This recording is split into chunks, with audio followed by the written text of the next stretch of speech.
దేవదూతలు పరలోకములో ఏం చేస్తున్నారో తెలుసా? యుగ యుగాలు ఆరాధన చేస్తూనే ఉన్నారంట.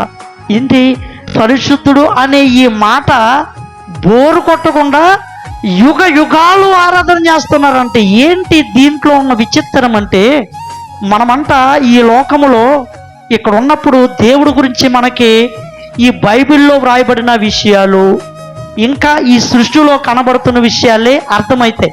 కానీ ఆ పరలోకములో ఆయన అనంతమైన శక్తి ప్రతి క్షణము కూడా దైవం గురించి ఒక గొప్ప ఉన్నతమైనటువంటి విషయాలు తెలుసుకుంటున్నప్పుడు ఇంకా హృదయం ఆగదు, ఆరాధన చేస్తూ ఉంటాం. అందుకే నేడో రేపో యేసుక్రీస్తు మనలందరినీ కూడా తీసుకుని వెళ్ళడానికి పరలోకానికి రాబోతున్నాడు. కాబట్టి ఇప్పుడు మనందరము కూడా ఈ భూలోకములో ఉన్న విషయాలు అడగడానికే ప్రార్థన కాకుండా ఆ పరలోకములో మనకున్న పని ఏంటంటే దేవదూతల వలె మనము ఆరాధన చెయ్యాలి. దేవుని యొక్క రాజ్యములో మనము కూడా పాలిభాగస్తులు కావాలి.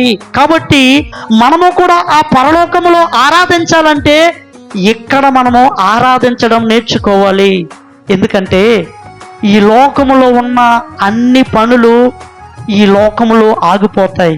చదువులు, ఉద్యోగాలు, వ్యాపారాలు, ఇంకా మనకు వచ్చిన పాటలు పాడడమను, ఇక్కడ సువార్త చెప్పడమను, ఇలా వాక్యం చెప్పడమను, ఇవన్నీ ఏముండవు పరలోకములో, ఇక్కడతోనే ఆగిపోతాయి.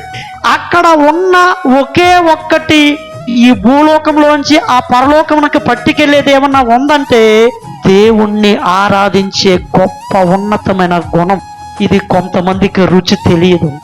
చిన్నపిల్లలకి బంగారం విలువ తెలియక బిస్కెట్ పట్టుకున్నట్టుగా ఆయన ఎప్పుడు ఆరాధించే మనసును కొంతమందికి ఉండదు. ఎందుకంటే అపవాది వలె ఎవరికైతే గర్వపు ఆలోచనలు ఉంటాయో వారు దేవుణ్ణి ఆరాధించలేరు. ప్రార్థన అనేది అడగడమైనా లేదంటే దేవుణ్ణి ఆరాధించడమైనా దీనత్వానికి గుర్తు, తగ్గింపుకు గుర్తు. చాలా మంది ప్రార్థించలేకపోవడానికి కారణం ఏంటంటే వారిలో తగ్గింపు లేదు. అందుకే అపవాది గర్విష్ఠుడు. కాబట్టి దేవుణ్ణి ఆరాధించాలని అది మర్చిపోయింది.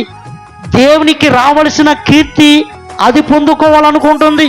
సాతాను దేవునికి ప్రార్థించలేకపోయాడు, సాతాను దేవుణ్ణి ఆరాధించలేకపోయాడు. అందుకే నీకు పరలోకంలో చోటు లేదు, గెట్ అవుట్ అని చెప్పి ఆ సాతాన్ని కిందకి నెట్టేశాడు.